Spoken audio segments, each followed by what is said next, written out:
Hello, my name is Navigator. In today's video, we're going to be taking a look at the Modeler's Loft, or I think it's Modeler's Loft, yeah, Modeler's Loft 95th Regiment of Foot or 95th Rifles Dick action figure. I believe this is, well, let's really get into it. This is going to be a Richard Sharpe action figure. I'm not going to pull any strings here, all right? Obviously, they couldn't get the rights to it, but the likeness of this figure, as we're going to get to in a second, along with all the gear, I mean, who else would it be? Come on here, folks. But again, this is going to be a Modeler's Loft 95th Regiment of Foot Napoleonic Wars 12-inch action figure. I did not get the actual figure itself. I got a used one off of eBay because the actual figure in box goes for about $300. This guy I got for just under $100. So he's pretty steep and he is beat up, but trust me guys, this thing is valuable. So without further ado, let's take a look, a brief overview at the figure and then the really cool Baker rifle that he comes with. So we'll start off with the figure here. One thing I will say, and this is no fault to the seller, this figure does not smell great. It's not like a organic bad smell. It's like a chemical bad smell. I'm not sure what it is, but there's just something about this figure. It just doesn't really smell great. On the eBay listing, it actually looked a little bit more beat up than it really is. I cleaned it up, took off all the dust and little feathers and everything that were on it, and kind of zipped everything up. But let's take a look at it. So down here at the bottom, we have these really cool boots. You can even see the studs in the bottom. And I apologize that it's not really focusing. It's going to be difficult because he is such a large action figure here. But I'm going to see if you guys can get a focus on the bottom of those boots there. I doubt it. But he does have some booties as well. I forget the name of it off the top of my head. But these little things that kind of like cover that gap between the end of your pants and your boots to ensure, it doesn't get muddy or watery, I should say. I'm ashamed of myself that I can't remember what these are called.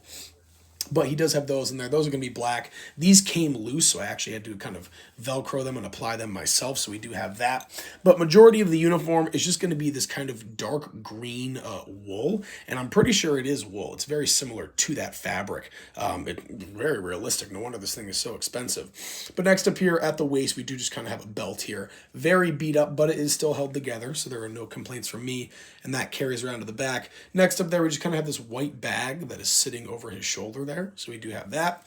On the other side, we have a canteen. And on the canteen, it says, I don't know, something 95, number 1, coyote, number 8. I have no idea what all that means. But there's a nice little tassel on there, which is very nice. We also have the 95th Rifles Battalion backpack here, along with the bedroll on top, which is a nice little touch. This is all one pack. I don't think there's anything in here. It's just kind of like, there's like a little brick or something in there. I have no idea. I'm assuming this is like the cartridge case where you'd probably carry all those cartridges and bullets and packs and everything that you would need for the ammunition. But we do have that. Again, I'm ashamed that I don't know the rank insignia on the shoulder there, but we do have that along with some lapels on top. Just some more bandoliers to kind of wrap around there and like the canteen string and all that. He does have buttons on the jacket, but over time and due to lack of good glue, they have kind of fell off. As you can see, those little spots there. But majority of them are still there, so it looks pretty nice. And then you have the nice little white collar there, and there's some kind of white undershirt underneath. But finally, here we do have the head sculpt. To me, it looks enough like Sean Bean. The hair is a little short for Sharpe, but I mean, they're calling him Dick. Who else would it be if not for Richard Sharpe? So we do have that. Maybe one day I will get like a Hot Toys Sean Bean figure and kind of actually make it look like him. I do plan on adding some other accessories over time, but for the most part, this is pretty cool. Another interesting feature, unlike a lot of other 12-inch action figures that I have, he actually has wired hands and fingers here, so you can bend these and they will stay in that position. A little tricky because it is kind of old and I don't really want to break anything, but for the most part, this guy is in pretty good shape and I am very pleased with this figure. There's not a lot of Sharpe merchandise out there, so to have something like this in the collection is huge for me. Kind of the same thing with Supernatural. I don't know if you guys remember when I got those 2 Supernatural 12-inch figures, it was the same story. Not a lot of Supernatural merchandise, so when you have stuff like this, you really got to covet it. Finally here though, we do have the infamous Baker rifle, and this is really detailed. There's a ton of detail in there.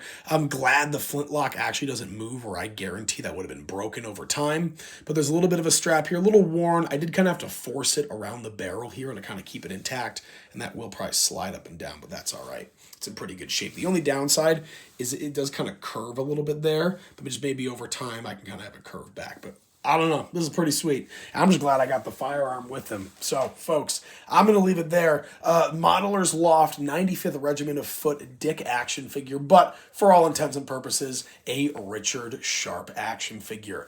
Honestly, I'll hand it to Modeler's Loft. That's soldiering right there, making that figure. But we'll leave it there, folks. As always, my name is Navigator. Have a nice day.